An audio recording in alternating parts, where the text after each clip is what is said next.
Today we're going to be replacing an iPhone 6s battery. This is going to be very similar for the iPhone 6 as well, the 6 Plus and the 6s Plus.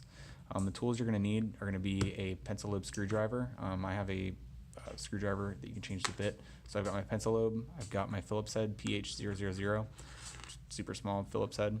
Tweezers help, and some kind of pry tool. I use a metal pry tool. A lot of people like plastic. It's personal preference. Just be careful with metal ones, as they can scratch the frames of stuff. So what we're going to do is start by removing the two pentalobe screws at the bottom of the phone. Go ahead and remove those. So the iPhone 6s has, well, the whole 6s series, the 6s Plus and the 6 and the 7 and on, have a gasket around the screen that you're going to have to get through.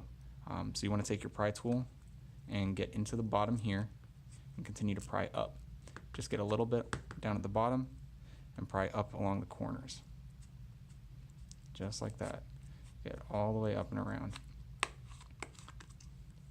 The seal, I believe, is used to minimize shock through the screen when the phone's dropped, and I also believe it was Apple practicing waterproofing, just because there was a lot of waterproof tests where this phone came out as not liquid damaged, or at least fully working. And you can see that the iPhone 7 is waterproof.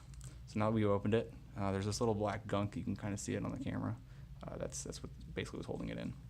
So what we're going to do is, now we're going to switch over to the Phillips head. There's 4 screws to remove. 1, 2 to hold down the battery panel, and then 1, 2 for the vibration motor. By removing the vibration motor, it makes it a lot easier to remove the battery, and you'll see why. So just go ahead and remove this. You can use some kind of pry tool to lift up the connections and pick out the plating. Always map out your screws accordingly, so these screws match up with that panel. It helps out a lot. Super important thing, when you disconnect the battery, hold down the power button. This iPhone 6s series, so the 6s and the 6s Plus, are very, very delicate. Their backlight filter can fail.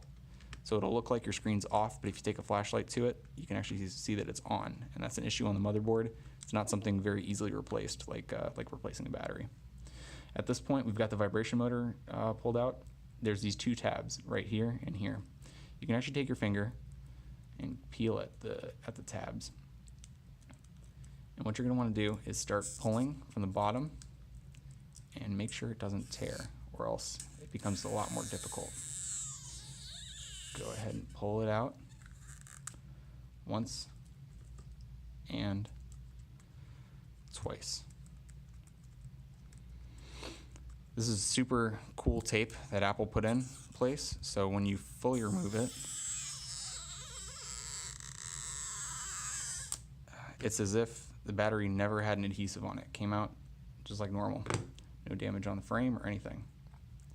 So what we're going to do, I'm actually going to be putting the same battery back in, but you want to grab your new battery. You want to put your adhesive on the battery. You can choose to put it on the battery or the frame. I prefer just on the battery, just because it's a little easier to push on the battery. So take your adhesive, place it down on the battery.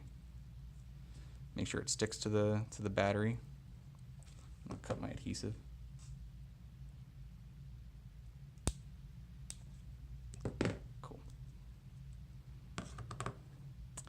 Anything's going to really work. You want to use some sort of double-sided tape to hold it down. I wouldn't suggest something like easily removed like Scotch tape. It's just too weak. Go ahead and connect the battery at this point and do everything in reverse. Go ahead and put the vibration motor back into place. There's a small guide. Let's see if I can zoom in on this.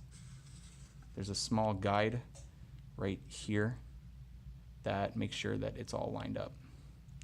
So go ahead and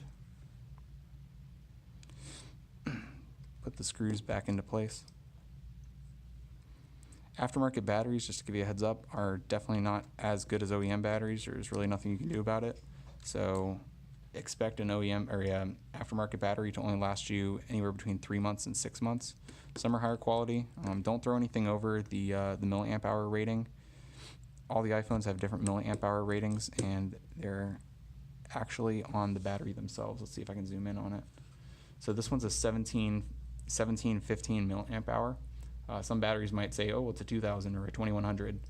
Don't go for that. Those are typically the lowest quality batteries, and they're going to die or heat up or could possibly cause long-term issues with your motherboard and your phone. And motherboard replacements on these is the cost of a new phone. Sometimes when you put it back together, you might have that black gunk all around along the frame. You can actually push that off with your thumb and just kind of get it out. So the last thing we're going to do is take the pencil lobes and go ahead and put them back in. Don't try to remove these with a Phillips head. Doesn't end very well. You end up getting strip screws, and then it's a fun project to pull them out, and then you have to pop the screen off. Like the actual mounting brackets on the screen have to be destroyed off of the screen. It's just not a good situation. So with that all together, this probably actually didn't have any charge in it. No, it didn't, but if pretty much just need to charge it up and it'll turn on. See if we can get something out of it. Yep, so we'll be able to charge the battery and get it to turn on. If you need anything, just go ahead and shoot me a YouTube message, like, comment, subscribe. I don't know, just do something. And have a good day.